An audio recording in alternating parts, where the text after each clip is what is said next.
Hey everybody!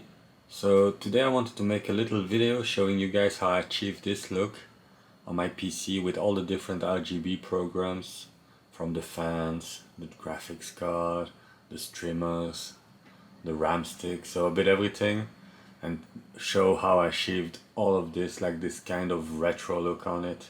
So yeah, let's get started.